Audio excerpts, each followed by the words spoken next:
Uh, Joshua, you were just arriving, but we have some tea that is part of the class. You are not required to drink it, but it will enhance your experience. Yeah. And so, yeah, that's where the class begins, is who's in our mug. Hi, Dad. I thought I turned that off, and I was like, is this off? I wonder if it's off. Yeah, could you do that? Because I have an induction burner on, so I can't leave. Excellent. Great.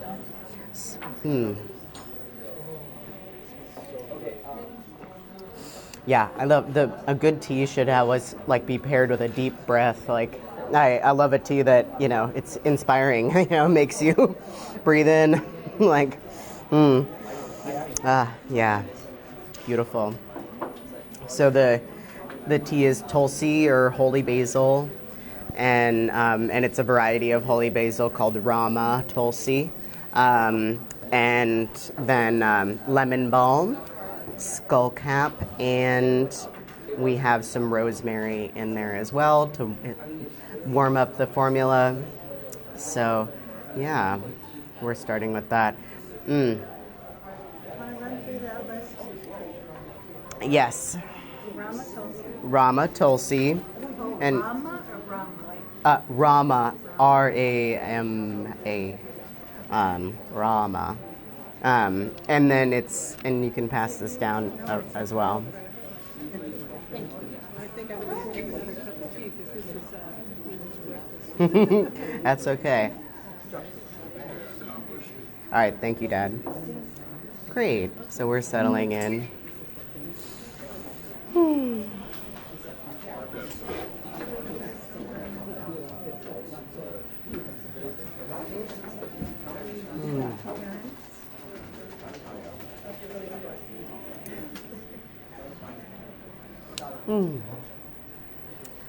Yeah, so in the tea that we're drinking or thinking about, no rush.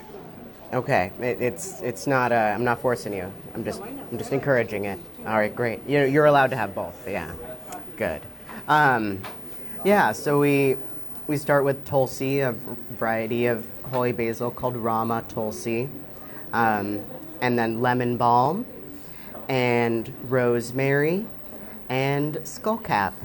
And so all these 4 plants are members of the greater mint family. They're all relatives of the mint plant, and I chose them for our tea because they have a really excellent safety profile. It makes them really just well tolerated to most people. The only thing sometimes I've ever heard people encountering with Tulsi is if you have low blood sugar, it can be nice to eat afterwards or eat after you or around Tulsi, because Tulsi is amazing at lowering blood sugar. So that's most of us in this culture are looking to regulate blood sugar in some direction, but just that's the only safety profile thing. But 1 cup generally doesn't do it.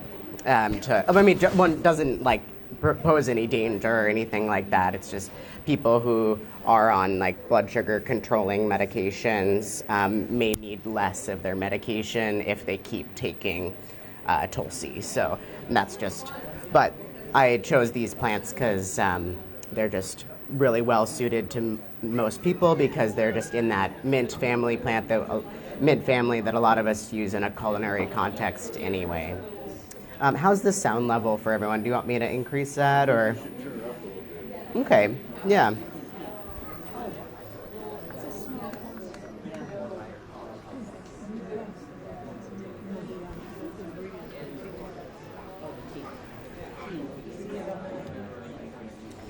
Yeah. Great. Yeah. So I just wanted to tell you first what's in the tea, but I haven't even introduced the class, and so one of those things is please jump in for questions anytime. I just want to like make sure that the microphone is not like does not put distance between us. It's just something I'm trying to get in the habit of using so we can make it easier for people to hear the class. So I'm getting used to that, and I know that you all haven't taken a class with me where I'm using the microphone, so don't let it make you feel like it's a show. We're just sitting here together enjoying some tea. So please interrupt me. It may be required to interrupt me with your questions. But what did you want to say, Joshua? When you mentioned blood sugar, I was thinking about this week. I kind of consumed a lot of sugar this week. Yeah. I feel it in my body. Mm-hmm. So I was just wondering, like, is drinking something like this a way to kind of, like, I don't know, re-regulate that? Yeah, I mean, that's definitely one way that I lean on Tulsi Holy Basil, is kind of cleaning up after our habits, really, that were our, like anything that we may do out of stress. I'm not saying that's why you had a lot of sugar. That's just why I have a lot of sugar.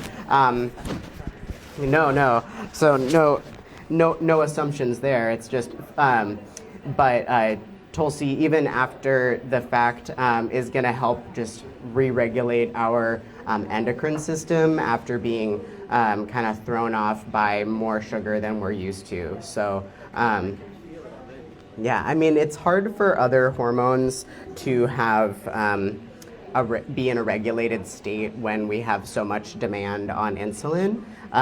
When like insulin is one of our primary hormones. I mean, without enough insulin, we will die this week. And so when we're looking at a stress picture, when a lot of people will go straight for regulating cortisol or regulating adrenaline type responses and like what we think of as stress hormones, but sugar makes it a lot harder, and having just more stress put on the insulin part of our hormonal picture makes it a lot harder for us to regulate stress and inflammation. And so any herb that can help us get a better handle on how sugar is processed in the body is going to help us, just with that aspect, will help us have a better time regulating stress in our lives and inflammation in our lives. So, say it was a couple days ago and you were, eating way more sugar, what that's could look like in the body today, even if it's not in that acute like insulin response phase, you're still gonna be getting a lot of support to the liver from the chemistry of Tulsi, and you're gonna help with any remaining hormonal dysregulation that's going on. And so I really love Tulsi and being able to bring our endocrine state back into equilibrium. And yeah, I mean, Tulsi in greater terms is really about that balance and equilibrium and return to a peaceful state, no matter which variety of Tulsi you're working with. I'm gonna have a sip. One moment. Yeah, and why it would even be called holy basil, or like why Tulsi is referred to that way, is our attempt at translating the Sanskrit word Tulsi, which means irreplaceable or matchless. Like Tulsi in the name Tulsi, it means she's like no other. And in like the old, like very old texts, like religious texts and medical texts that we have from thousands of years ago in India, it discusses over 100 ways that we can work with Tulsi to support our health. But the first way that people have worked with Tulsi or holy basil is within a religious and spiritual context as a way to guide us towards our spiritual goals. Like she's known as being a teacher of devotion, of being somebody that helps us like remove the influences of the physical world and focus on our spiritual goals. So it's said that like in the physical world, Tulsi is Tulsi, but in the spiritual realms, she's the goddess of devotion, and that helps like guide people who have or trying to find their way back, really. And so anytime I talk about Tulsi, it's important to me to not talk about the plant in a reductive way, like Tulsi is a drug, because the magic that Tulsi can bring into our lives has way more context in a spiritual capacity than it's often given credit in commerce. And so when we're working with holy basil in commerce, I think a lot of times it gets stripped down. And so I'm just trying to kind of bring that back, because when we're supporting our emotional health, it's important to leave space for all the ways that we exist as an emotional human being. And some of that is, trying to connect with, our big questions and things like that. And that's a way that people have leaned on Tulsi for thousands of years. Are there many varieties, or does Yeah. Rama just mean Tulsi? So that's a great question. How many varieties of Tulsi there are is a little bit of a debate, because some species are not quite regarded as a true Tulsi. So I guess I'll give both answers. Some people will tell you that there are two main types of Tulsi, Rama and Shama, or Rama and Krishna Tulsi.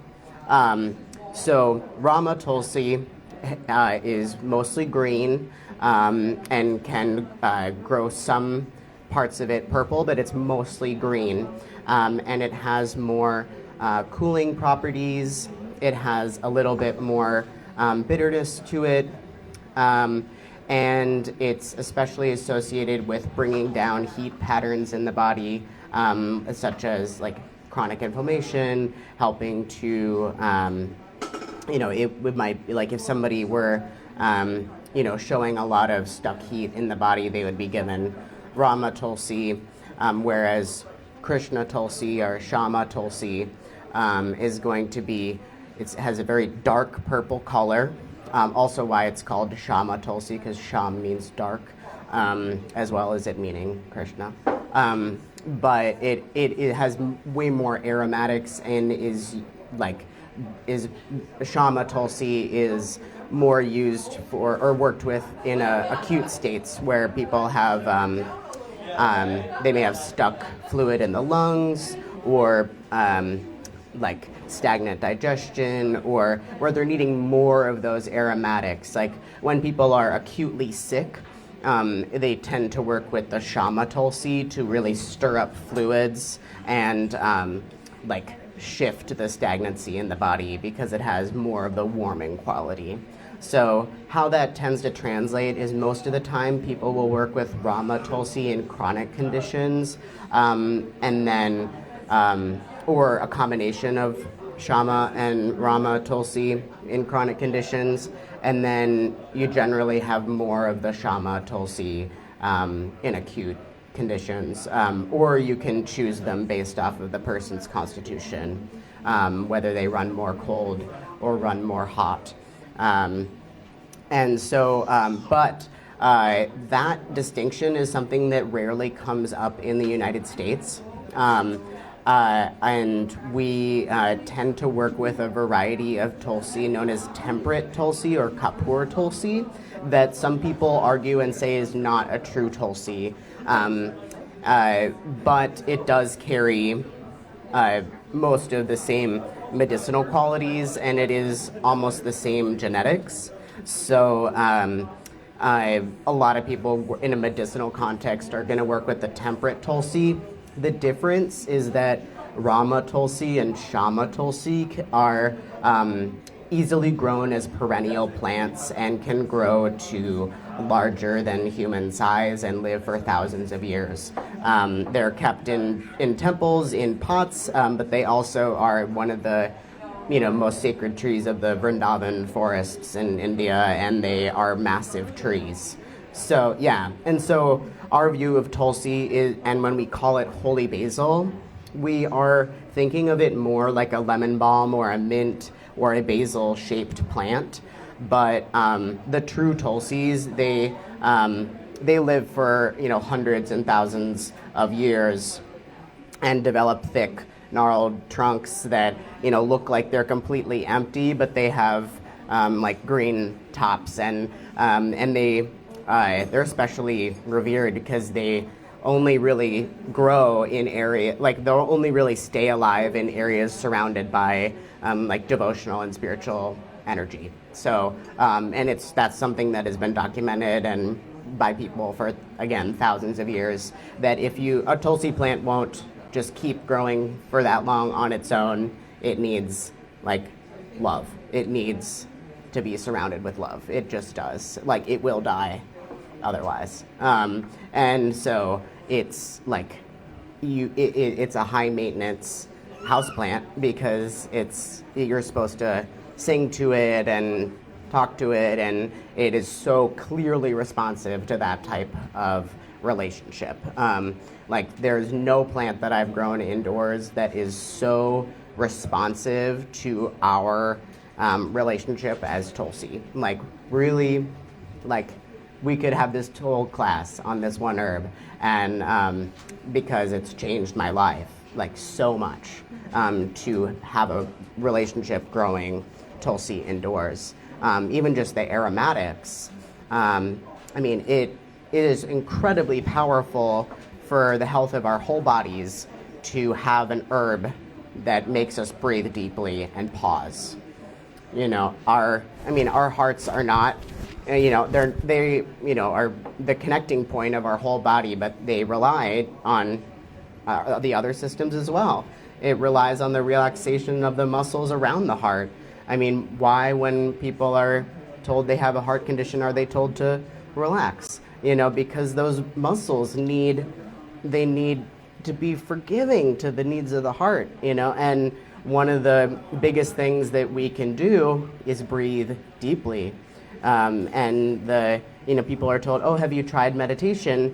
A lot of people, that is a huge gap between our day-to-day life and what a meditative state looks like. Entering into that is incredibly difficult for most people in the United States, and most of the people in the world, I might even hazard to say.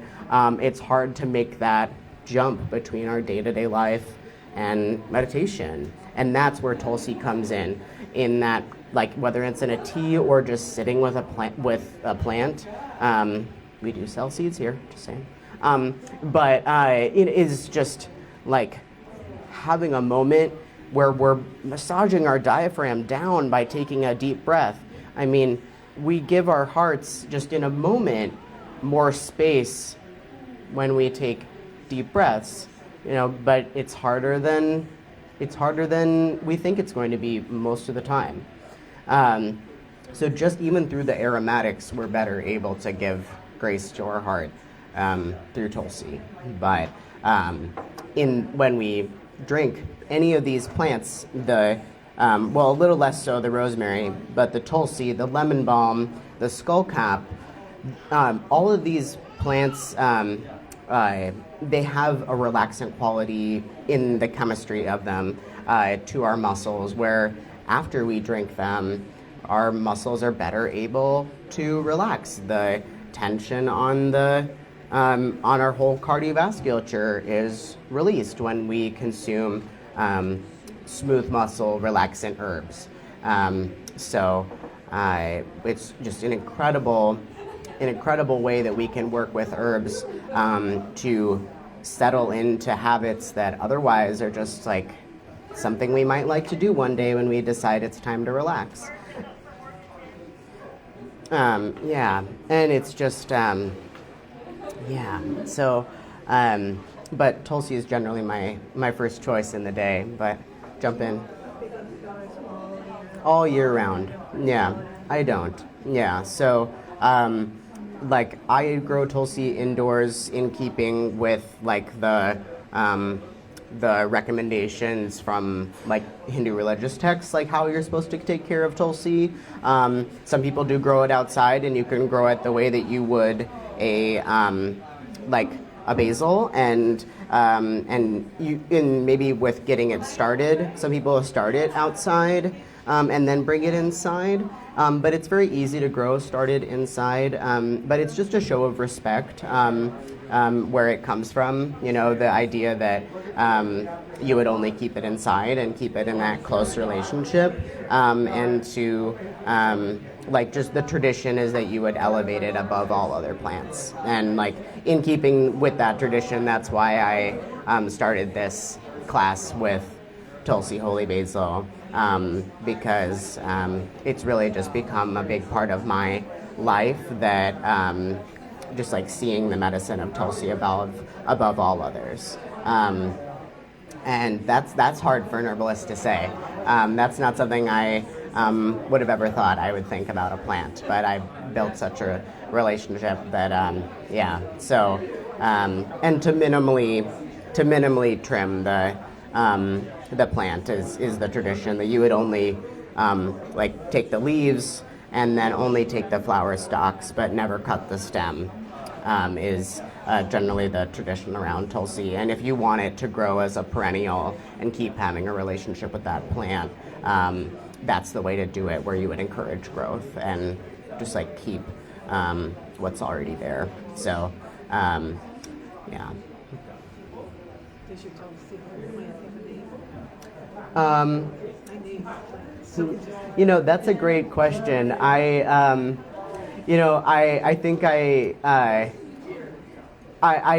don't call it other names that I came up with, but there's a lot of names of Tulsi, like she's called like Bhakti Devi, or like the goddess of devotion, or like Tulsi Maharani, like great queen Tulsi. And so I like sing these songs to I sing to the Tulsi plants, like all the different names for Tulsi, that it just they keep going, and all of them are just around or around this this spiritual relationship that is Tulsi is like a guide. Like I definitely think of her as like a teacher and a door opener to even understanding other plants and other concepts better. And I think just seeing like the difference. I mean, the huge difference if I go out of town and it just gets watered, she suffers. Like if I go out of town and it seems like almost like the mental state that I was in when I wasn't around her impacts, but it's a whole thing. But I can, versus when I'm really with the plant, singing to the plant. I mean, the blooming, is really the communication of health in a plant, and that says like, okay, one flower when you're not really paying attention to me, 40 when you are. Like, it's undeniable. It's really that communication of like, okay, I see your effort, and I will show up like with exactly that amount of effort, like as well. How many years have you been together? 2. And did you plant it from seed? Actually, so I have more than one, and some of them have come off of the seeds of the larger plant. And so those ones are a little younger, and I just planted those in potting soil in a pot. But actually my original Tulsi, and mine is controversially the temperate Tulsi, and I don't know how long she'll grow. We'll see. But I have faith. So 2 years already. It's already not an annual, so going strong. But mine actually came from Clayfield Farm. So Deborah planted my Tulsi. Yeah. So. Can it also be propagated? Yeah. So the best way to propagate Tulsi is through seed, because you get a stronger root structure, and just it's just not. If you have a branch that breaks accidentally, you can graft that and it will readily root. Like I actually have one of my Tulsi that's still alive that I brought home from a bundle that was sold in the produce department, and it hit the free shelf in the back and for staff, and they and I rooted it in water, and it grew roots, and it's still alive. So, and it had been in the fridge in a bag for days, many days. It had reached its point where it could no longer be sold, and it was still rooted. So if you ever have like a moment where you had a sprig of Tulsi, they can still be rooted. But I wear like the wood on my necklace. This is like one of my most treasured gifts. Is like a garland of the wood of Tulsi. This came from a temple down in Dallas. But yeah, and really just there is there's nothing that can't be said of the heart protective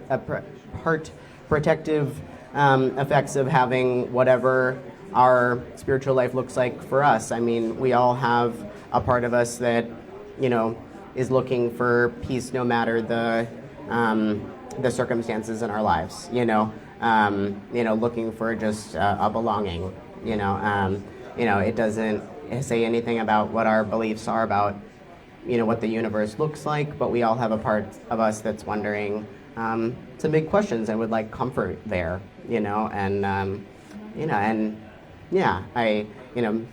That's just one of the things that a spiritual life can look like. But and no matter what your religion or lack thereof is, I feel like Tulsi is amazing at stepping into that part of people's lives and reminding them they do have that part of their life, and that it deserves attention, and intention and setting aside time for it. And I think that like more than any other plant, that relationship has carved this space in my life that I can have relationships when I'm all on my own, and the foremost is going to be with Tulsi.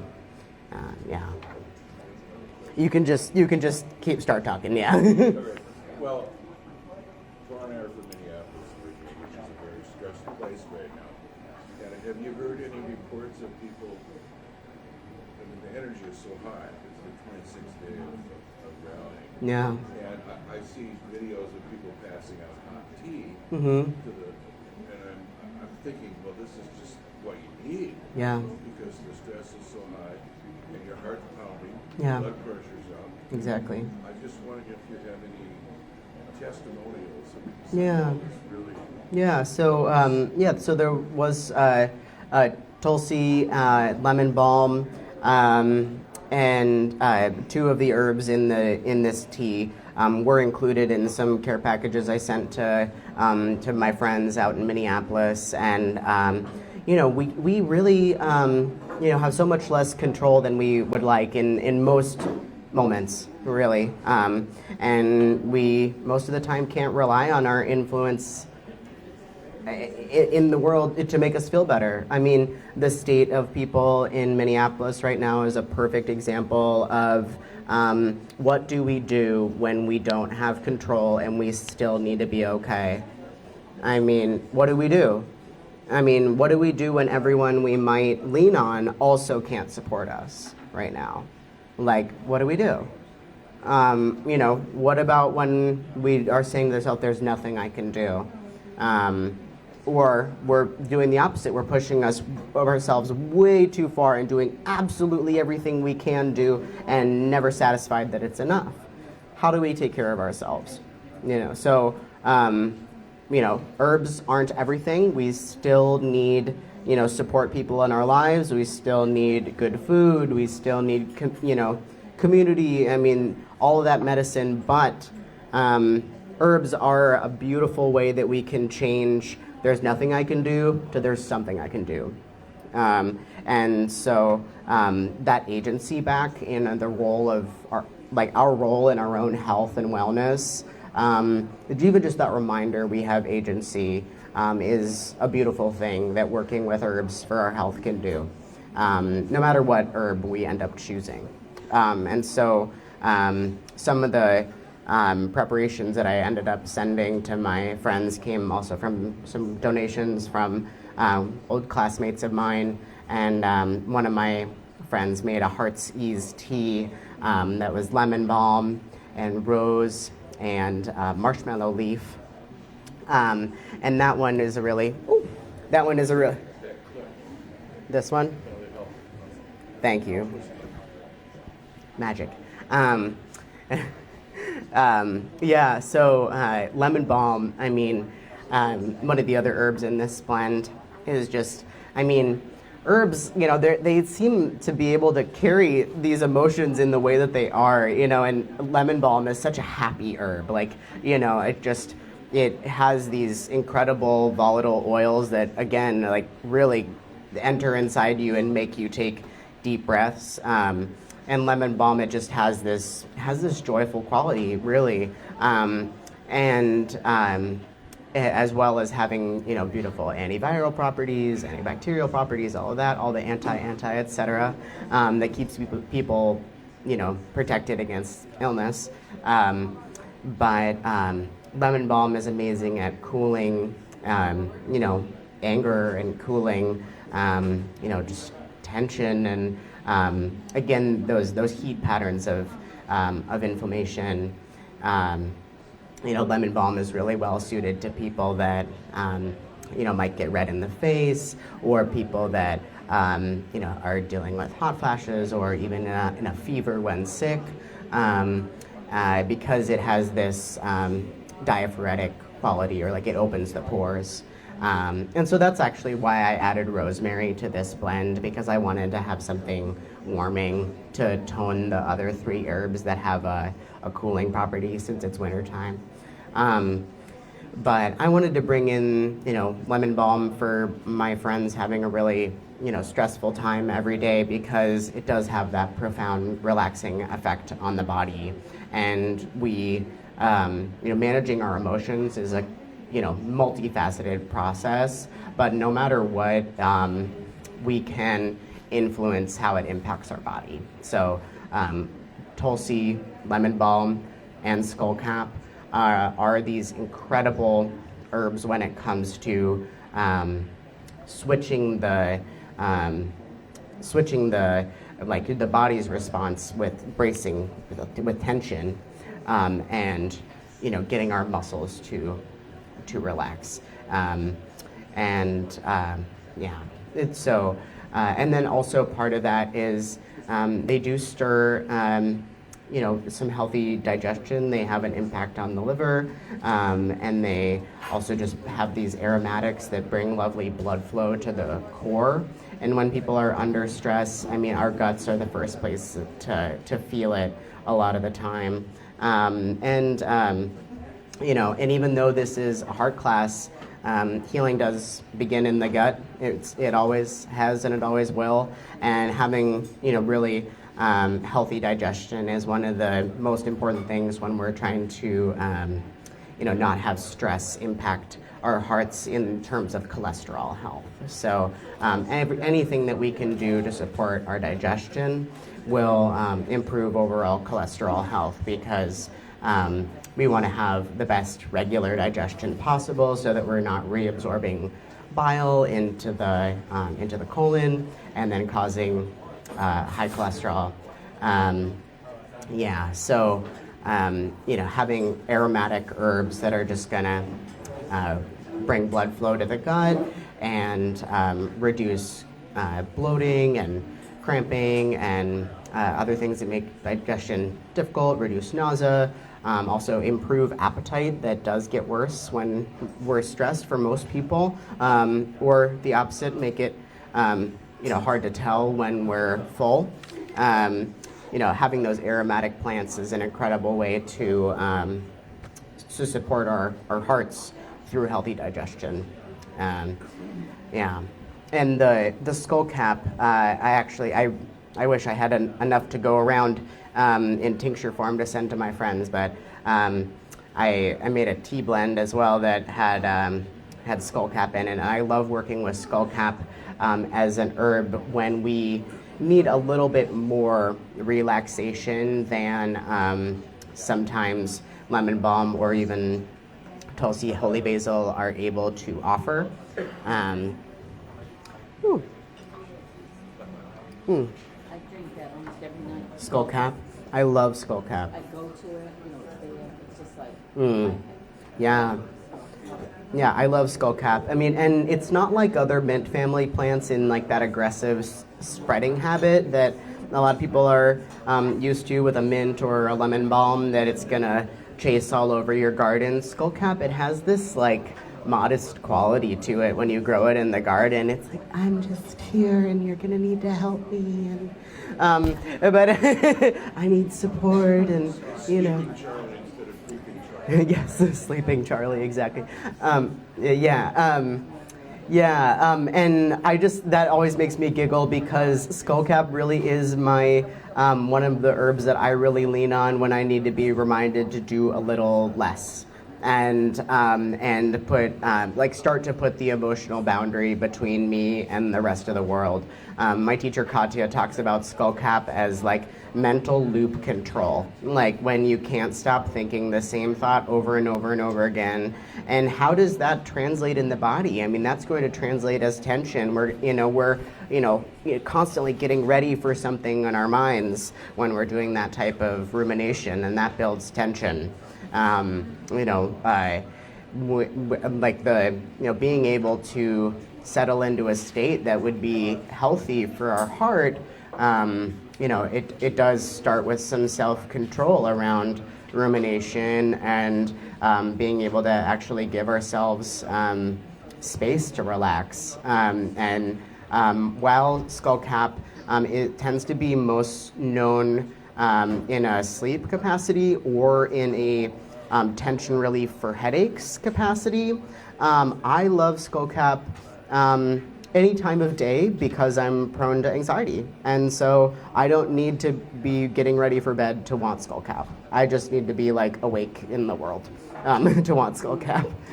I've noticed since you got me on this now for about a couple of months, my dreams are different. I'm just wondering. How different? Ironically, I mean, in what way? I just listened to an hour-long program, Hidden Brain, which a lot of people love. And when people's mental and physical health starts improving, of course, it's made me sleep better. I don't get up 3 times a night anymore. But I remember my dreams, whereas for years I didn't remember my dreams. Huh. And when you have a pretty vivid dream and you wake up and it's gone. Right. Oh, what was that? So now I can recall my dreams. Oh, wow. Okay. I'm just wondering if you had any change in your dream world. Yeah, I mean, I definitely used to have, a higher stress level while asleep. I mean, we still are subject to the influence of our stress hormones while we're asleep. I mean, we really are. And so when we're dealing with, difficult dreams or waking up in the middle of the night with a cortisol response, that's still our our hormonal responses at play there that might cause anxiety during the day. And so when we work with, the more we work with nervous system herbs over time, that is an excellent way to manage stressful dreams. Because it really is not all that different from what rumination in the daytime looks like from a hormonal standpoint. What was the program you were listening to? Hidden Brain, it's on live at noon on Sundays, and then you can listen to the archive. As in the brain, hidden brain? Hidden Brain. Oh, hidden brain. And the fellow that That's does okay, the but grab some tea. Yeah. He's from India. He's one of the most popular programs. I think it's an archive. Chakras and Vinidanda. I'm messing it up. I would really listen to Excellent. Yeah, I mean, and then also, working with nervous system herbs, but also working with herbs that support the liver, since, being able, like our liver and the way that we process out kind of yesterday's hormonal, whatever it is, that's most active at night. So, just the way that our cardiovasculature works, our liver is best fed when we're laying down. And so the way that we kind of wash the dishes and get ready to cook new emotions tomorrow, that's the function of our livers while we sleep. And so, herbs that we're talking about today, like lemon balm, tulsi, rosemary, motherwort, most of the herbs we're discussing in today's class are going to also add a liver support aspect. So that also could be part of what's going on there, is just having more herbs in you that are helping to improve the function of the liver overnight. That would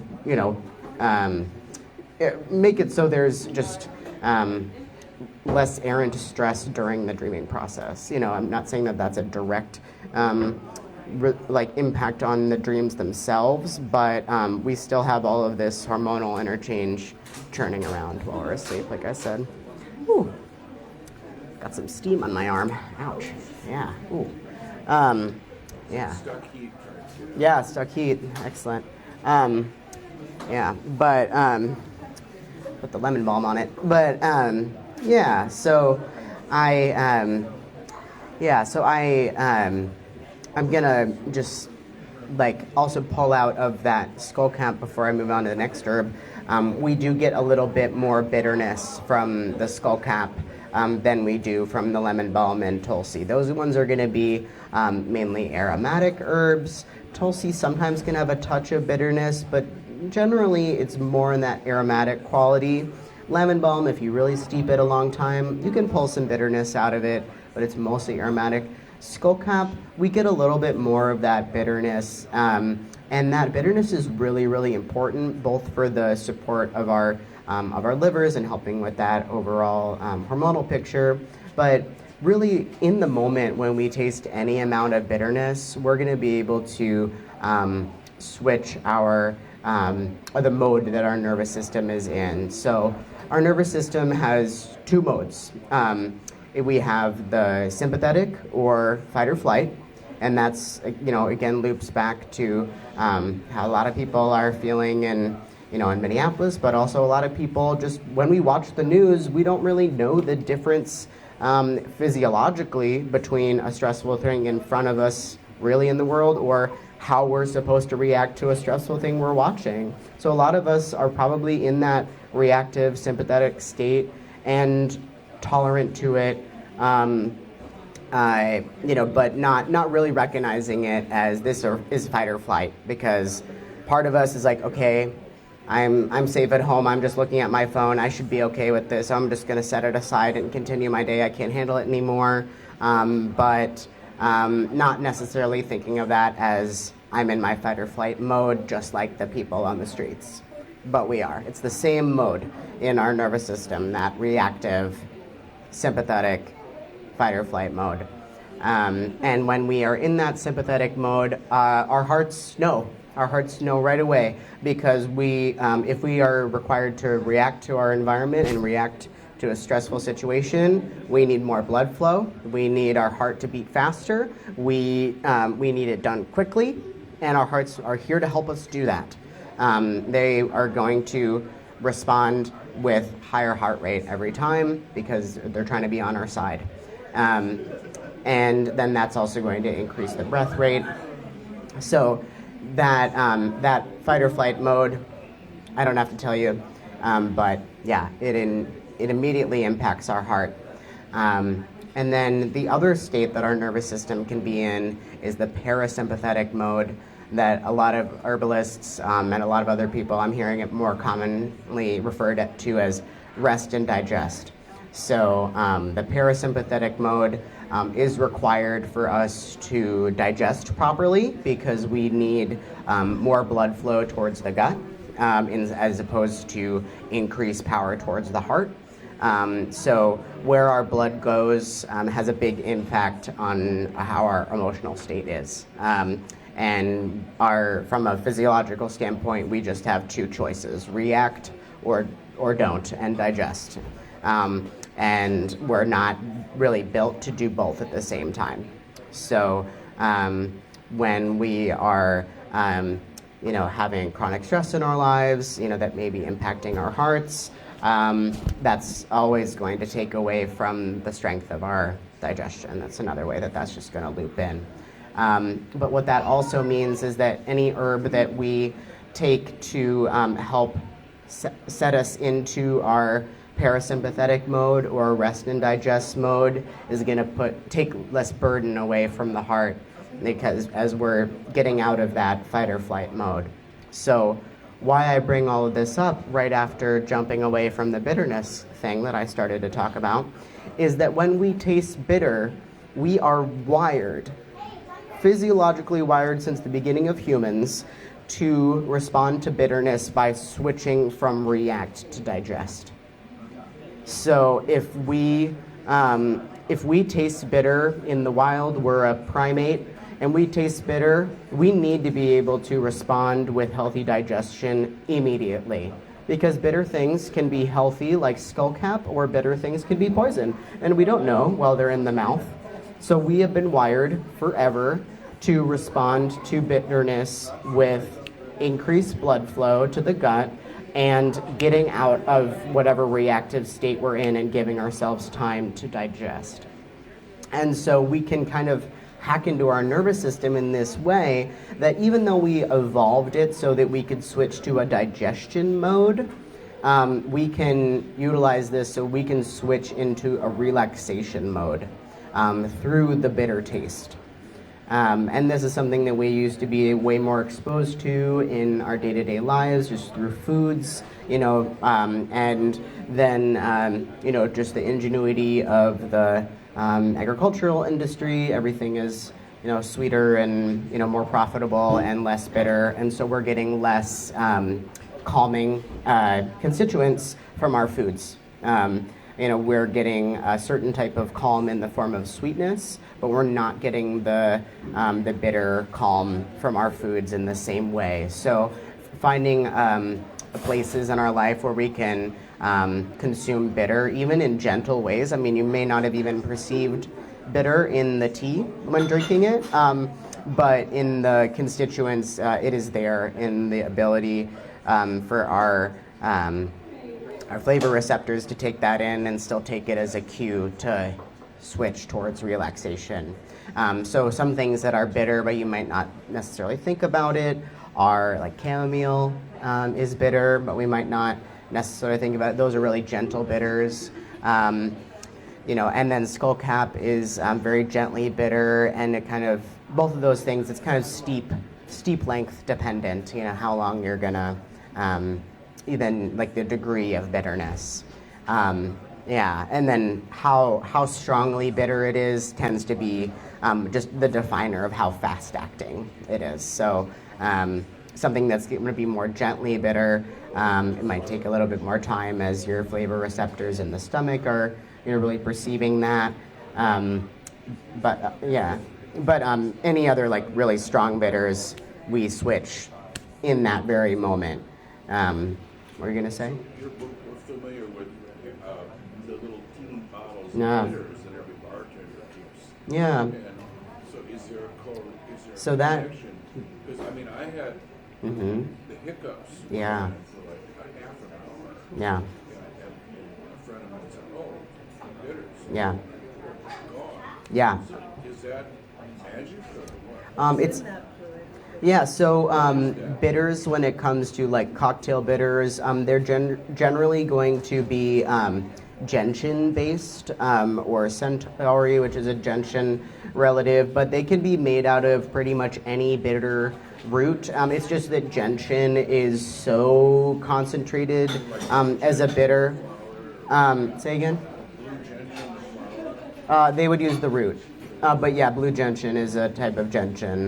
There's blue and yellow are the main types that I tend to see. But yeah, but that's. I'm glad you asked that because it is the flavor. Like it is like there are herbs that are going to have constituents that will have different specialties, but the flavor itself, whether you're chopping lettuce and you lick the bottom, or you're you're weeding and you bite the dandelion root, or if you're stressing out in the garden, you can do that. I hope you're not. I hope you're enjoying the garden. But any bitter flavor will help to reroute our digestion. And why it has such a role in cocktailing is because we used to have more of a medicinal relationship with aperitifs and digestifs, and the role of bitters to help us digest. is, it used to be a little more, or a lot more recognized and a part of the meal. So the way that we can work with them to support our digestion, we could, have them like 30 minutes before the meal, like as we're preparing the meal, and kind of get everything, ready. And that is also going to be, just helping ourselves even be calm enough to eat. And so that could be really any blend that calls itself bitter, or it can be one that would be, more specifically nervous system focused. Here's one that I brought from home because we're out of motherwort on the shelf, but an herb that's gonna be more nervous system focused but has a bitter quality could also serve that role for you if you have a meal or a task that you need to settle into the rest and digest state, or just get out of fight or flight. And so, I sent the motherwort and rose blend to my friends in Minneapolis because motherwort, it's another herb in this, in the greater mint family. Motherwort is the largest, other than a full-grown, 1,000-year-old Tulsi, but one of the tallest. So motherwort is going to grow taller than me.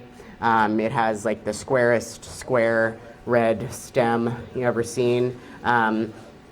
Thick, massive, it is like the pride of the mint family. Like, it'll take over your whole garden, and it'll, protect it, and it'll be there forever once you plant it.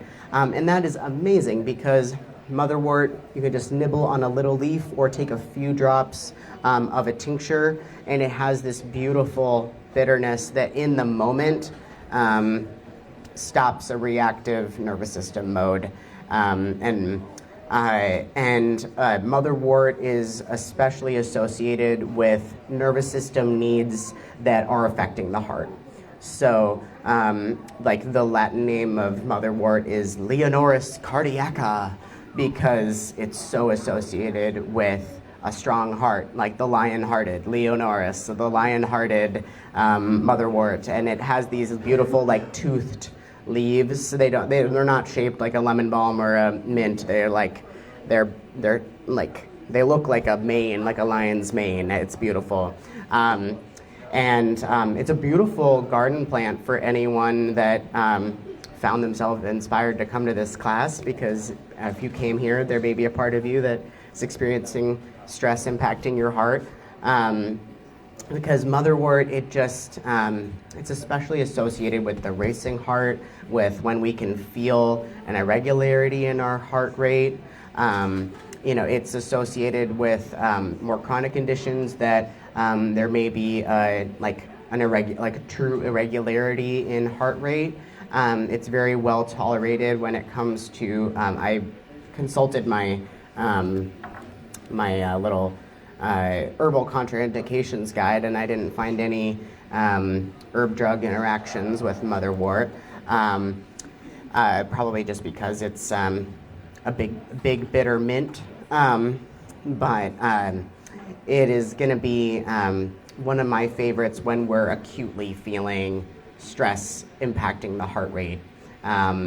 And it's really associated with boundaries. Like, if there's a word that comes up in most motherwort conversations, it's boundaries. I mean, and you see it in the plant. It's like this massive, generous. I could never, give you I could always provide for anyone. Like, there's always more than you need in one motherwort plant.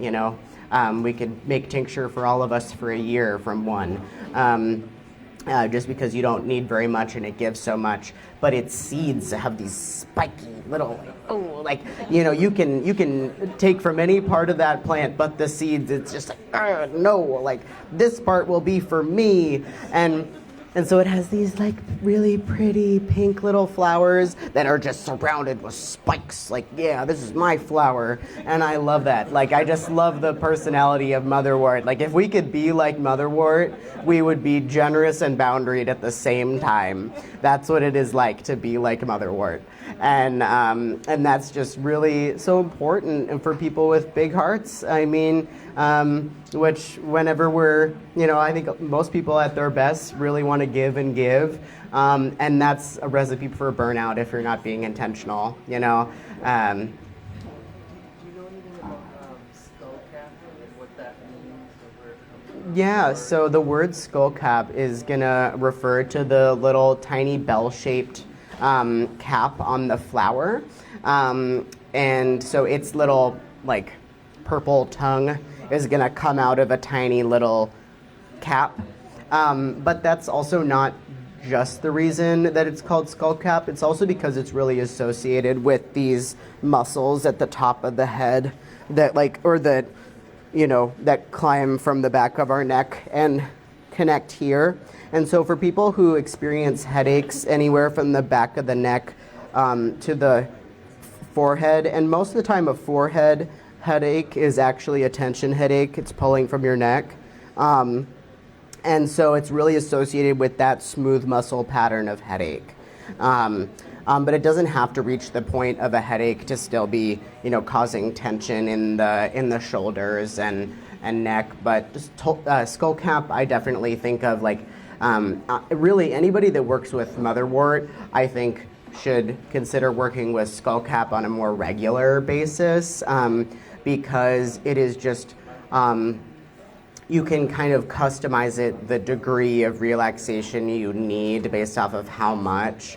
And, in this blend, we all are getting a nice medium amount of, relaxation. If you need a lot of relaxation, you can use more.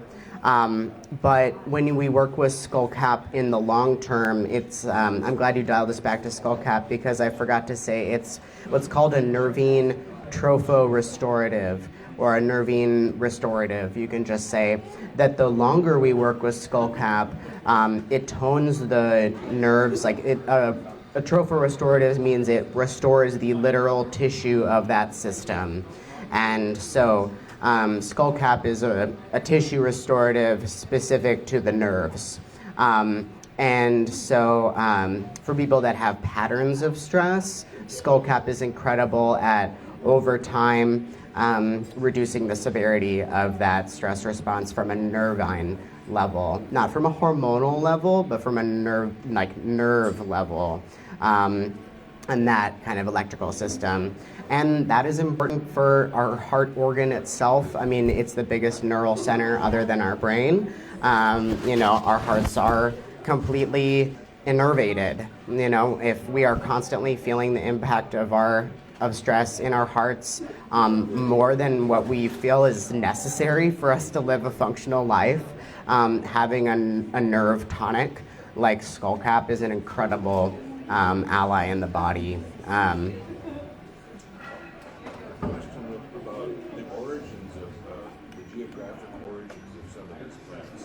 Sure. You mentioned India, of course, and Asia, but I'm wondering if as you go through describing this, maybe Yeah, I can mention that for all of them. you can also find this in Wyoming. Yeah, so I guess since I'm on skullcap is native to Maine. It's actually the first one I've mentioned so far that's native to Maine and in the United States.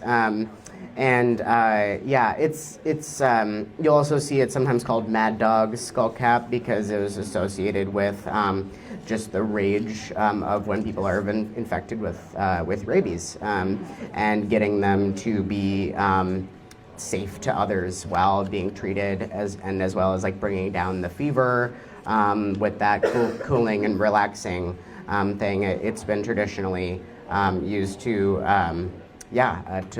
help people that are in an agitated sickness state, and so it's been nicknamed Mad Dog skullcap. And so at Native Gardens of Blue Hill across the street, when they do their plant sale in the spring, that's a great place to get skullcap as a living plant. But we also do sell the seeds here. And skullcap, knowing that something is a native plant also tells us how we treat it in our gardens when we grow it. And there's nothing wrong with cultivating plants that aren't from here. I mean, it's our garden, we can be mindful of seed spreading and things like that. But when we grow plants that really should have a greater presence in the natural environment than they do, like skullcap, and since, like I mentioned before, it's a very discreet little plant, it's not trying to take over like a lemon balm or a spearmint, we really can do it a favor and, you know, kind of freely spread it around our environment. It likes dappled sun, so you know, you can put it as an understory plant and let it just, you know, really expand into your environment. Yeah. Does it help nerves in a physical way that have been injured? You know, I like my instinct as an herbalist says yes. I'm gonna want to look into the like more like research around that, but when I think of like nerve damage and like having you know like zap responses or, you know, neuropathy or nerve damage, I could definitely understand having skullcap in that formula, especially with releasing tension around the, you know, in the nervous system and helping there just be less burden on the nervous system to allow that those nerves to heal. I can testify. I had that surgery at Augusta where they opened my elbow up and moved the ulnar nerve Oh yeah. about 1/16 of an inch. And almost immediately it started getting rid of the numbness that I've had for many years. Oh wow. These guys are back on the team. Yeah. But maybe this is So- helpful. Yeah. Builder. But one Even though they've just moved it a little bit, they said this is still a trauma. Yeah, for these nerves. definitely. They've never been there before. Yeah. I So moved a foot and a half. yeah, and so one other herb that's actually in that blend you've been consuming now is going to be linden, and I would, when it comes to there being damage to the nerve tissue, or when we're like looking at the health of the nerves themselves, linden is a trophorestorative of the nerves and the heart, and it has an affinity for both those systems. And I have it in these teapots here. I'm going to add some hawthorn to it when it's done simmering. You know, I could probably do that now. But linden, unlike skullcap, which has a bitter quality that's tonifying to the nervous system in that way, linden has a moisture to it, a sweetness to it. And both our hearts and our nerves require healthy moisture. And so while they also require bitterness, they do require the medicinal form of sweetness, which comes in moistening herbs. So when we have chronic dryness in the tissues, that impacts the health of our nerves. Our nerves want to be coated in a slippery, a slippery, lubricated fascia that has healthy, healthy oils and also the hyaluronic acid rich, slippery nature of our fascia. That should be coating our nerves with flexibility and lubrication. And the same is true of our hearts. It's true of the nerves in our hearts, literally, and it's also true of the pericardium. The center layer of the pericardium is squishy, like it has a serous, or it has a serum. It is a fluid-filled sac around our heart. Some people have issues with that where there is too much fluid, and that is life-threatening, or can be. And then an issue that might not get as much attention is there being dryness in that pericardial layer. That when we're seeing dryness in the rest of the body, such as tension in the fascia, like a lack of flexibility, that's a dryness pattern. Just dryness in the skin and dryness in the, or dryness in the state of kidney issues that would cause excess urination, that causes dryness in the tissues.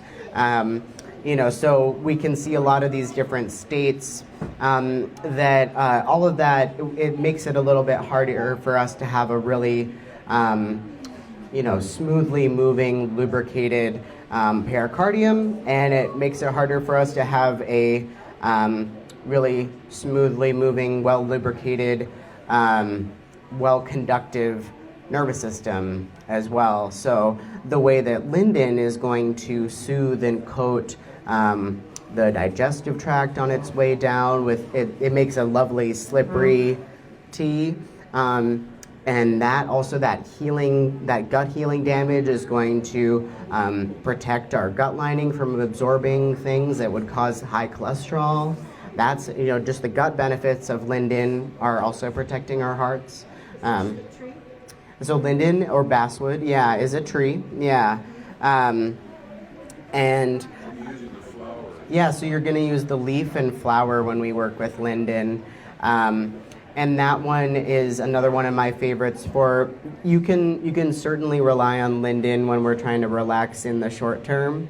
But linden is a beautiful ally that is in that tea my dad's been working with that has both the skullcap and the linden. That I made it as a cardioprotective blend. It's an excellent daily herb for people that are feeling stress that is impacting the heart as well. A lot of people call it like a hug in a mug because it just has this comforting feeling upon drinking, and the really lovely floral aromatics that go well with rose. That's how I paired it today. I mixed hawthorn and linden and rose together for our part 2. Everybody's getting a lot of tea today. I'm gonna stand up a moment.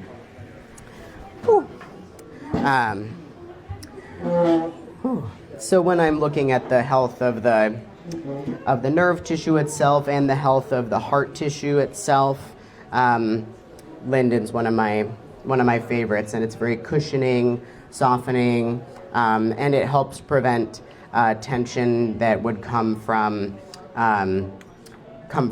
tissue dryness, which a lot of people deal with and never really think about the way that it may be adding tension in the body. Oh, it looks like I simmered all the water away. Okay, not all of it.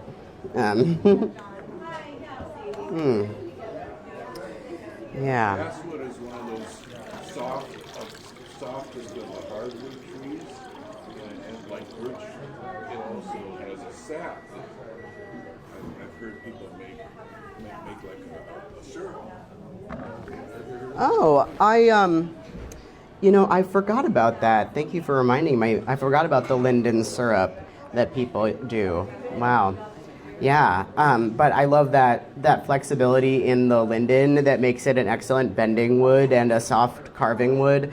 I think it's just another one of these ways that herbs mirror their medicine, like in their form. I mean, linden offers us this lovely cushioning and flexibility. I feel like when I have linden, I'm able to better tolerate stressors in my day with forgiveness and cushioning, just that extra support it buffers the impact of stress on our digestion. That helps us to increase our capacity in the day to tolerate stress. It is going to, provide this moisture that, I probably should have had some before class because it actually is going to help support our respiratory system. And it's not to be understated that when we're in states of stress, and especially states of grief or states where we are crying more than usual, that puts stress on the lungs, and stress on the lungs puts stress on the heart. The organ system that's most associated with grief in Ayurveda and in Chinese medicine, it's not the heart, it's the lungs. because we work with our lungs to, to express our emotions and process them. We lean on our lungs when we're even getting support from community. We work with our lungs when we're trying to, scream and protest. And we lean on our lungs when we're trying to get through the high heart rate of a stressful moment. It is bearing that burden along with the heart in every moment that we're coping with stress. And having some support from a lubricating herb is going to make that easier for our body to tolerate that impact on the lungs from stress. And so it's really, really important to consider moisture when considering a total formula, because we just, we don't want to end up causing any additional dryness to the tissues through supportive herbs. So most herbs are drying just because they are going to stimulate some sort of response from the digestion, or help us to as a diuretic, or help us to sweat a little. And so it's just good to be conscious when formulating a tea for ourselves, to think, might this make me pee more? Might this make me sweat more? Usually the answer is at least a little. Some herbs like nettle or dandelion might make people urinate a lot more. And for people with fluid retention, that's amazing.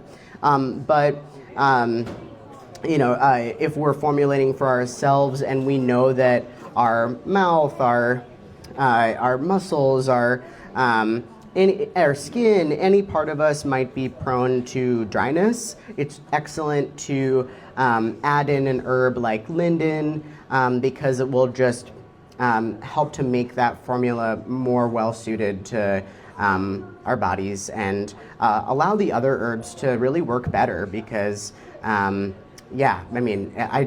can't say enough about having the supportive role of a moisture-bearing herb.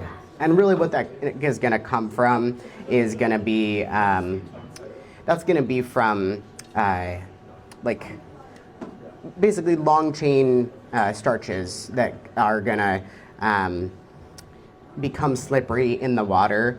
And then when we consume them, we have something called goblet cells in our gut. Goblet cells, I love it, right? Fancy. I know.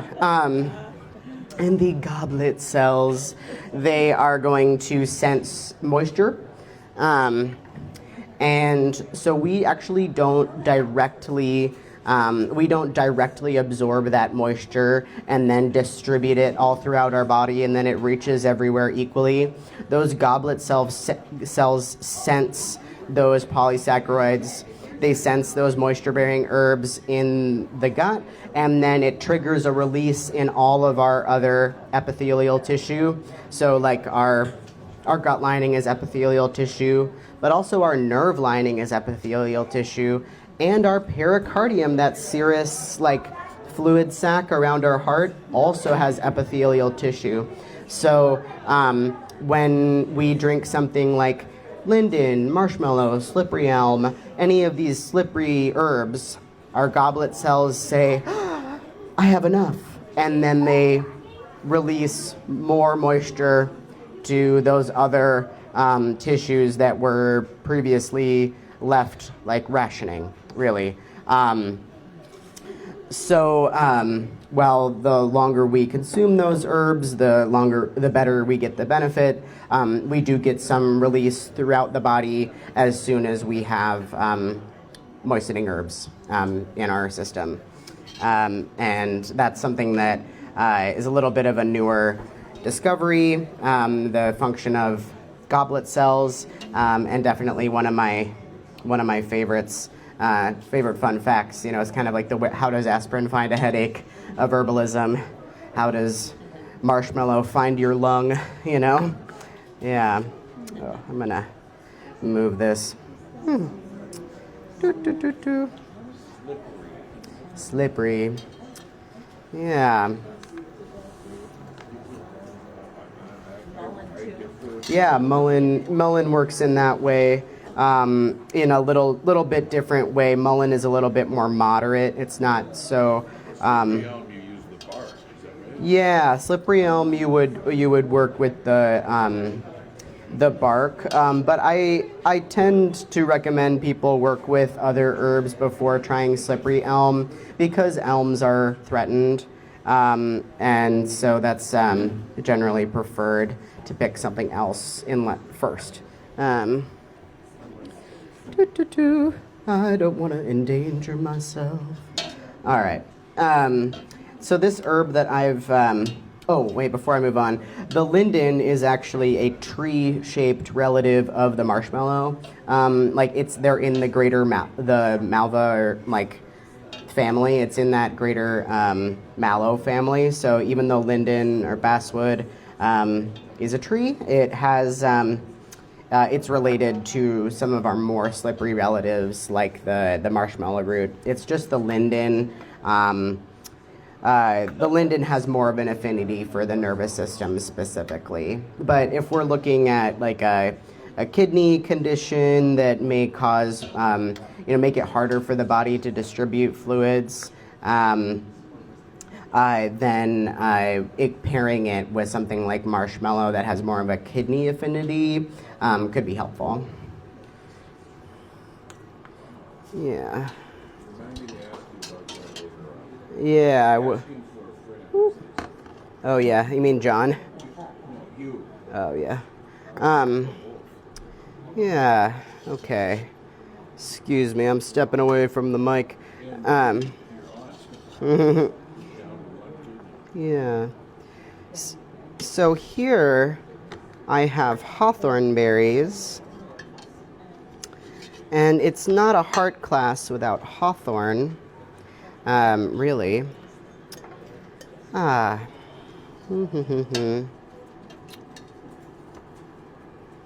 just gonna. Nope. Thank you. Great. Love it. All right. All right. I know. Really wants to be helpful today. It does. So I'll set that there. Do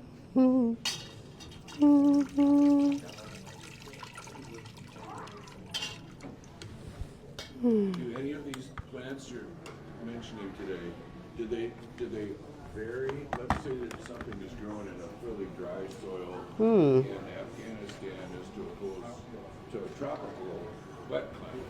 How does that change things? Yeah, I feel like that answer would be a little bit different depending on each plant. But yeah, it's always good to look at, if we're harvesting from a living plant, it's always good to assess the health of that plant and really harvest only from a healthy stand or a healthy plant. Some plants I've noticed that difference really intensely. I feel like you see it a lot with aromatic plants. You'll notice or mineral-rich plants, you'll notice it most. Like yarrow, I'll notice that one zone's yarrow in the yard is completely different from another zone's yarrow. And I think a big part of that is going to be a protective mechanism. So the aromatics of plants are what's called secondary metabolites. They're not required for the function of the plant, like the mineral content, or they're not required for the life, like the just the basic existence. They're a protective and attractive part of the plant. So one part of the yard will result in certain strengths and weaknesses of that plant because of what it's taking up from the soil. And it may even have exposure to different insects.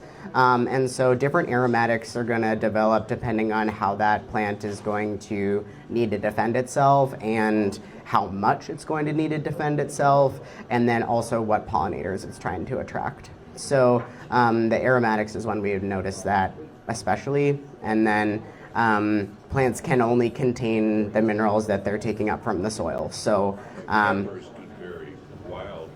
right, and so that's a perfect example, like in like hot peppers, they're going to become more aromatic in worse soil because they're trying to protect themselves more. So to grow the spiciest pepper, you want the poorest soil possible because you want that plant to be suffering so that it really wants to protect itself, and then that makes the hottest pepper.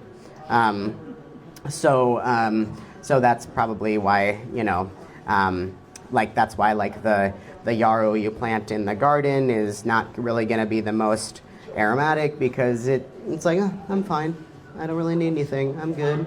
And that's why you don't want to fertilize a mint family plant because it also is going to think it doesn't really need very much, and it won't be as aromatic. It's a little better to pamper your lindens and your roses and your things like that than an aromatic plant.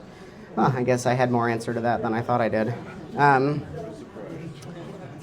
you have a book that you could recommend for dummies, kind of a book for dummies, but what you're talking about?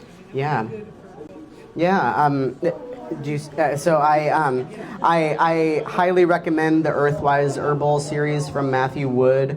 There are many excellent herb books out there. I just wanted to make sure I remembered one of them.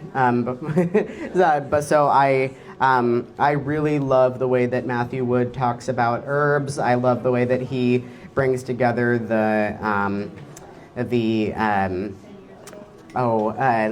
scientific constituents, and this is what the studies say about how it works with the traditional applications, and describing the different relationships people have had with these herbs longer than we had test tubes.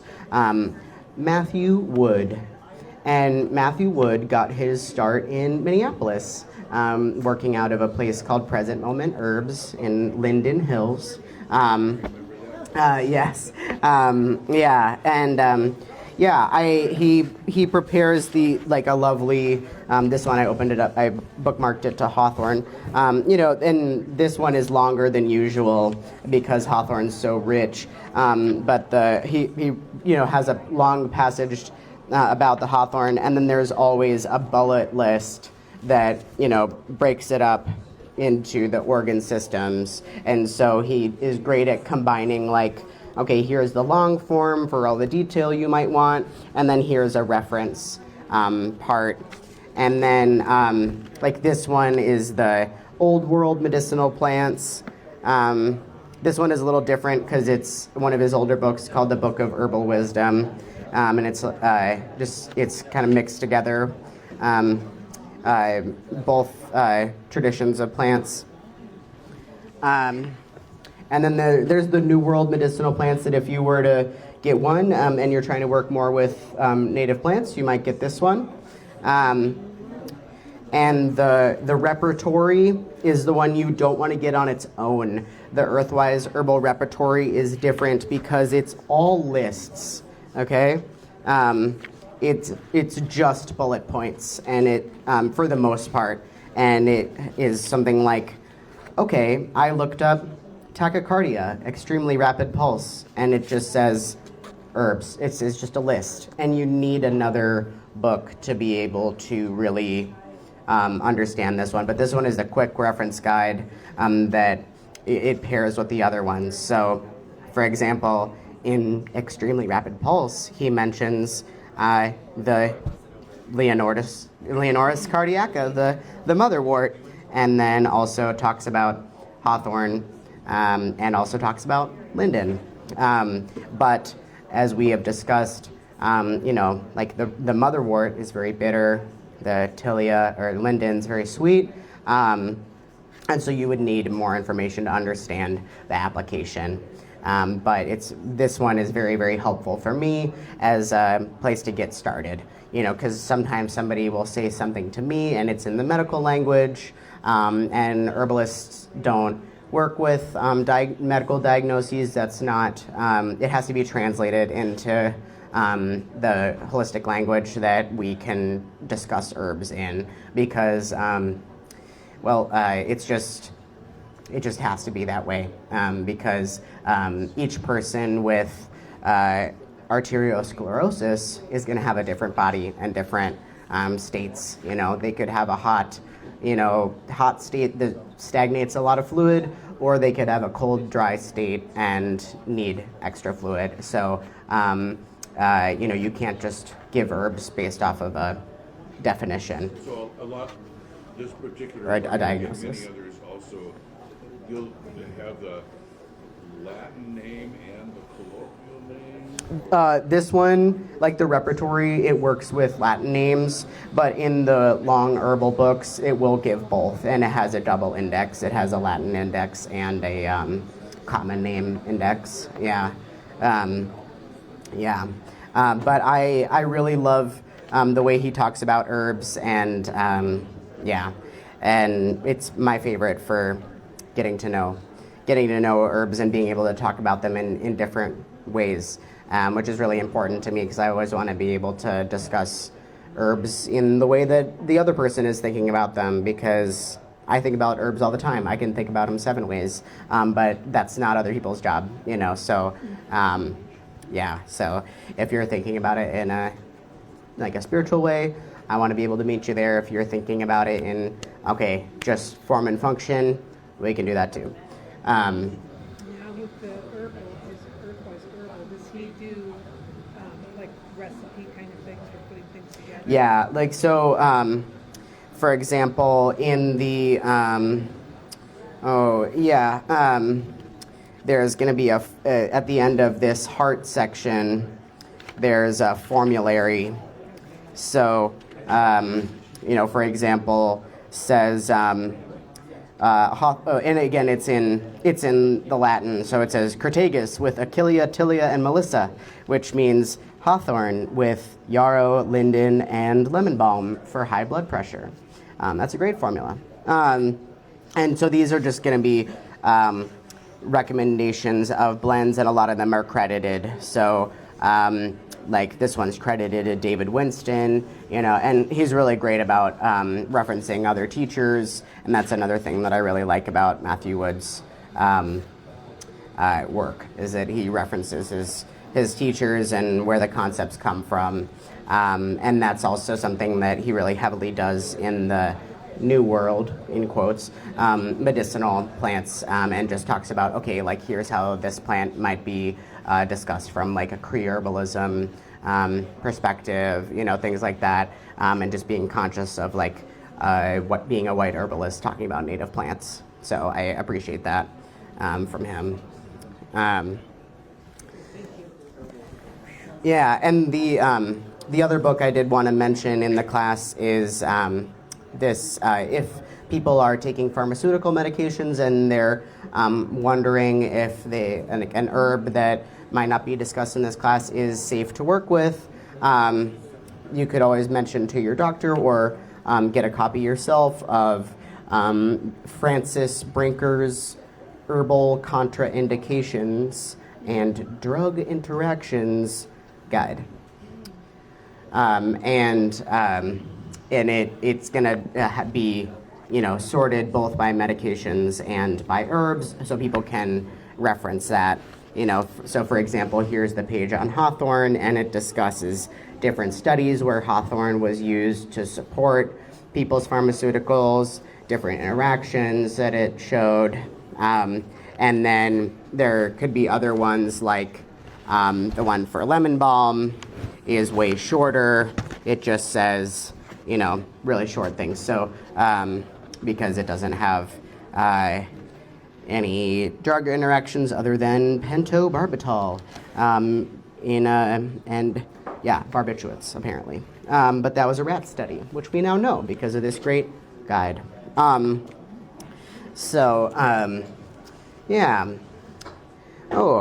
no, it's looking like it's 2:30 and I didn't even discuss hawthorn. I'm going to have to leave because I have a meeting. That's okay. Yeah, would you like to take a cup of I'd love to. for the road? Excellent. Let me take care of this stuff. Are any of these herbs ever used in a burn, either smoked or So, Like sweetgrass or so not hawthorn, that's for sure. Let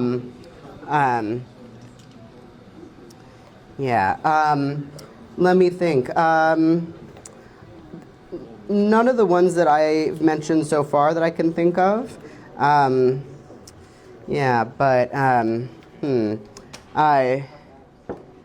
But we briefly mentioned mullein, and that is one that sometimes has been burned in that way. I will just say about the hawthorn. Hawthorn does make blood pressure medications more effective. So if you are on blood pressure lowering medications, it may make it work better. And so that is if it's so if you are specifically on an ACE inhibitor like losartan or valsartan, you may want to check with your doctor, but otherwise it's okay. Yeah, I'm not, but my husband Well, then here you go. is. Thank you very much. Yeah, no Sorry to problem. scoot out. Well, I do want to respect people's time, and I don't want to keep people later than they're consenting to. If you do have 10 minutes, I could talk about hawthorn a little bit before we disband. Is that okay with everyone? It's okay with you, it's fine. It is okay with me because I do genuinely believe it's not a heart health class without hawthorn, and I got the induction burner out, so I better talk about it. Yeah, I'm gonna pass along this teapot in a second. So hawthorn has a stronger affinity with the heart than maybe any other herb that I can think of other than rose. And they are going to be family members. I like to think of hawthorn as like an elder rose, or like the ancestor of rose. Like the rose, it has these incredibly protective thorns. It has beautiful aromatic flowers, but the flowers of the hawthorn are going to be small and white and discreet, as opposed to the showy flower of the rose. And so people work with the berry, the leaf, and the flower of the hawthorn tree. And I also hear of some herbalists working with, or like adding the thorns as well to their medicine to add in kind of the more emotionally protective quality, and kind of that the thorns of the hawthorn have been really worked with in like magical traditions of the Celtic region for a long time, and people have often like sacrificed their woes and their griefs and to the hawthorn tree. it's a sacred tree. Yeah, it is like one of the most sacred trees of the Celtic people, but it grows all over the world. It grows here as well. I missed the third. You started with berry, flower, and Leaf. And leaf.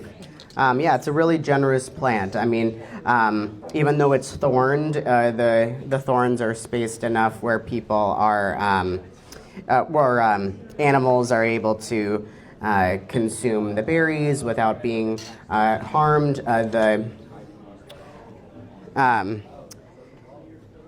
You get the ultimate tea. You get both the teas.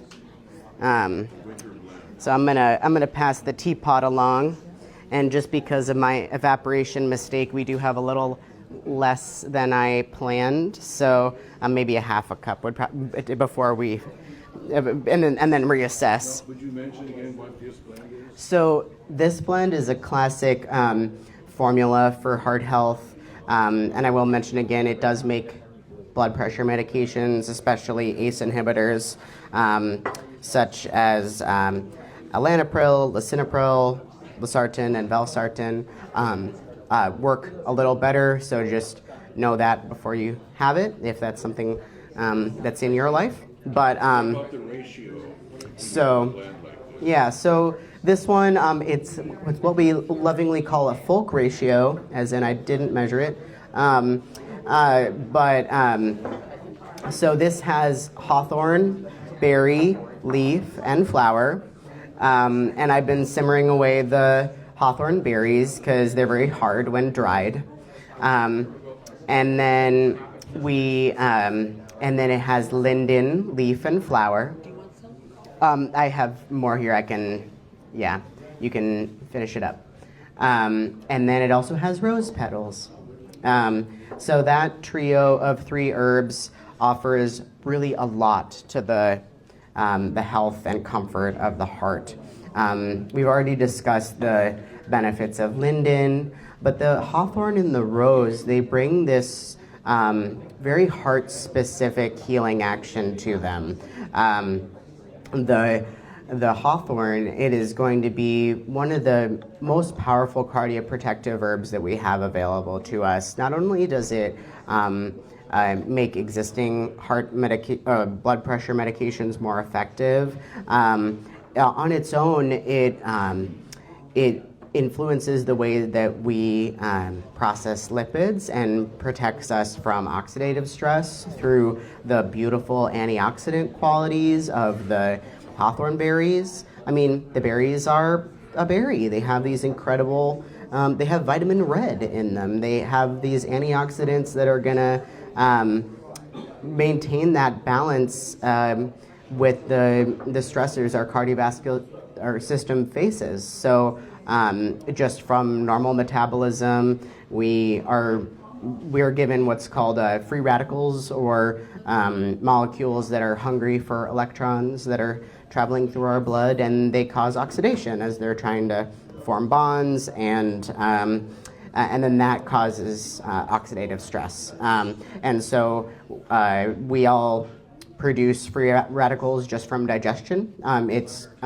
You don't need to be exposed to pollution or like be smoking or other things like that to be exposed to free radicals. Everybody is just from the internal combustion of digestion, and we end up with fragmented molecules that are hungry for electrons, and they travel through our bodies causing oxidation. Oxygen is it rusts metal, and it causes oxidation in the body. And so we need to consume antioxidant-rich foods like most fruits. And any berry, it doesn't have to be hawthorn berry, but any berry, blueberry, elderberry, raspberry, any dark purple and red foods are going to give us the antioxidant content that we need to be able to balance oxidative stress in the body. And then trouble with digestion, being exposed to pollution, smoking, different things like that cause more oxidative stress in the body, and we may need more antioxidants. Yeah. Can you name the blend one more time? Yes, please. And so hawthorn, all 3 parts, berry, leaf, and flower. No thorn this time. And then linden, leaf, and flower, and rose petals. And so, if hawthorn berry was just a berry, then it wouldn't necessarily have all of the. I feel bad saying just a berry. Berries are incredible. We should all eat more berries. But when we have hawthorn specifically, and then especially when we bring in the leaf and the flower, we also get these cardioprotective effects from different constituents such as quercetin in the leaf that helps to release the burden of excess fluid or stagnated fluid in the body. So people that may be prone toward fluid retention can really especially benefit from the hawthorn leaf that's really high in quercetin. A lot of people look towards nettle as a quercetin source, but sometimes people don't want the iron content of that, or they may want something that has a easier flavor for them to consume, or they might not want as strong of a diuretic as nettle, and hawthorn leaf is a really excellent choice there. And so what that means is we're getting incredible kidney support from the hawthorn leaf, and we're also getting kidney support from the sour berry. And when we have that beautiful kidney support, our kidneys are just the back end of our hearts. It's the filter to our circulation system. That's a very reductive way to put it, but our kidney health is essential to the health of our hearts. And we need to be able to manage how much fluid is in all of our tubes at the same time by way of our kidneys. And so we get this double aspect from hawthorn. And so a lot of times when people are dealing with chronic heart conditions, there's also going to be a kidney aspect that comes up at some point, whether that's chronic fluid retention or kidney stones or just gout, or there's so many different kidney issues that can come comorbidly with heart conditions. And I'm not aware of medications that are gonna in one protect both, except for other diuretics. But the trouble with some diuretic medications is they can leave people demineralized, and hawthorn is not going to pose that risk. But without getting into the weeds so much with the chemistry of it, the important part about hawthorn is that it improves not only the health of the heart muscle itself, it improves the return of blood and the blood flow to the heart itself. It's going to improve the function of the capillary beds, making it an excellent choice for people that deal with cold hands and feet or poor circulation, like in the whole body. I've heard some of my teachers discuss the leaf and flower being especially associated with the capillary beds and things like that, but there's benefits with the berry there as well, because you get that nourishment from the vitamin red that's going to just really help the whole cardiovascular system in that way.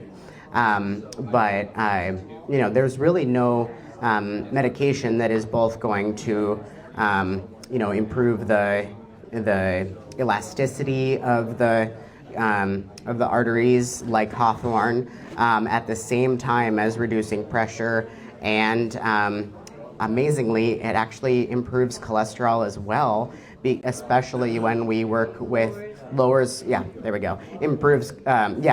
cholesterol and helps maintain a proper balance between the types of cholesterol, especially in the berry, because it's an incredible pectin source. Just like it's the most pectin rich of other than like citrus peel, it's going to be the most pectin rich whole fruit. And that is a beautiful soluble fiber that's going to help just absorb free cholesterol in the bowel. And the more soluble fiber that we can consume, that's what Cheerios was trying to get people on board with and believe that was enough for their soluble fiber. But we want to have as many of these constituents when trying to protect ourselves from General Mills and the heart health campaign from them. Yeah, no kidding. I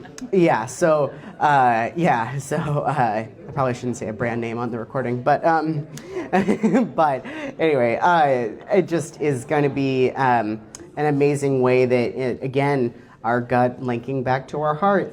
The pectin content, just like in an apple, is found in the hawthorn berry, and it's going to help absorb that free cholesterol in the bowel, and help it not be reabsorbed. As well as that antioxidant content, making it creating a lesser need for cholesterol within the cardiovasculature. Because when we think about cholesterol, really what it is a wound healer in the cardiovascular system. Cholesterol, as well as being the precursor to all of our hormones, cholesterol comes through and repairs damage in the cardiovascular system.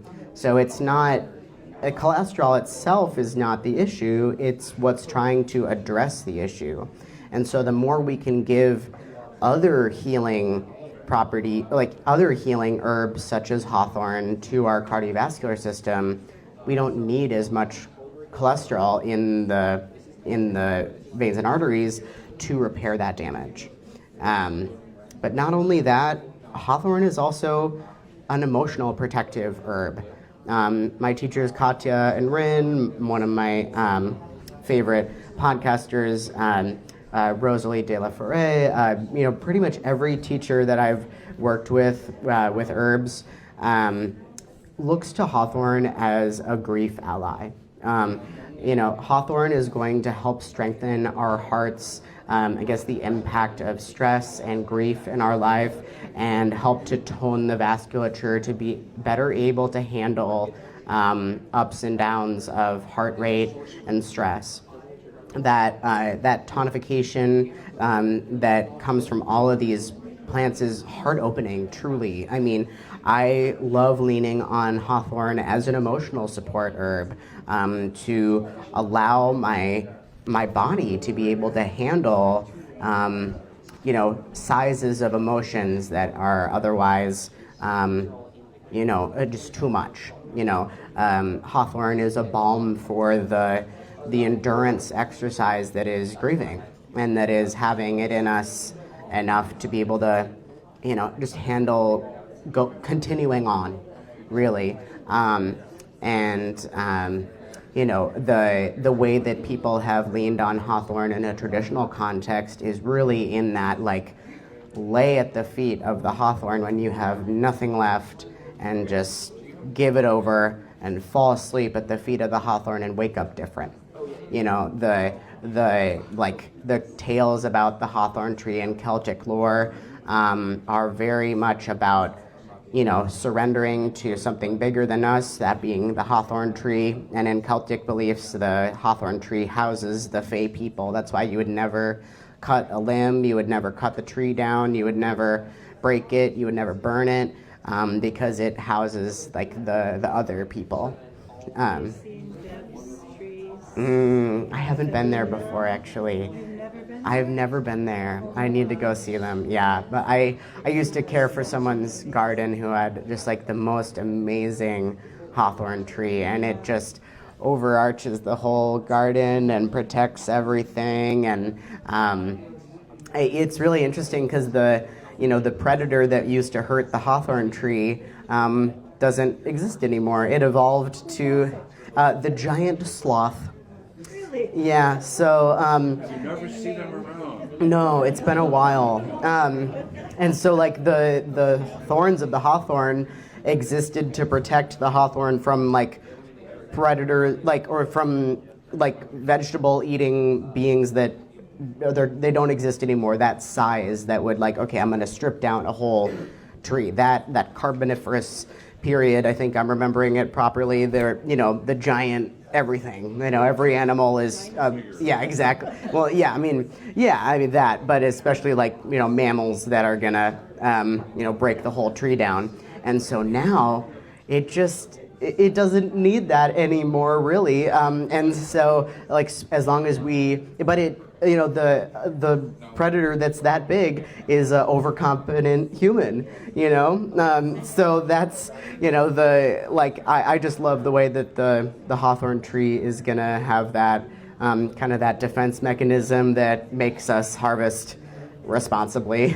Because if you're really paying attention, or paying attention at all, you're not gonna get stabbed by the hawthorn thorns. But if you're approaching without respect, you will. There's a song by Steel Eye Span, which is an Irish-English called The Hawthorn Tree. Yeah, no, that makes sense.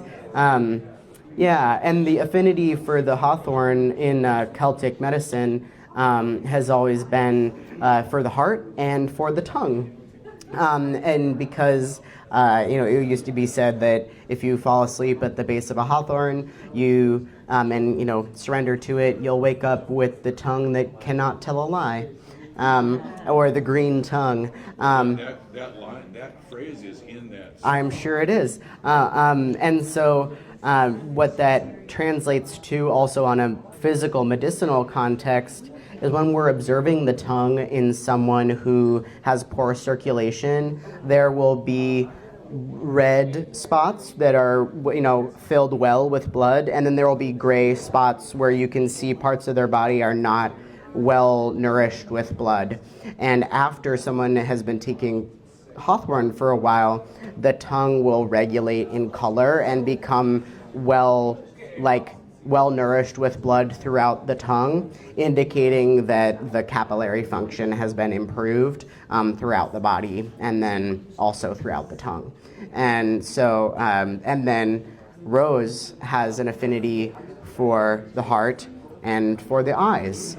And that's very, very specific that although they are relatives, those are the domains of hawthorn versus rose.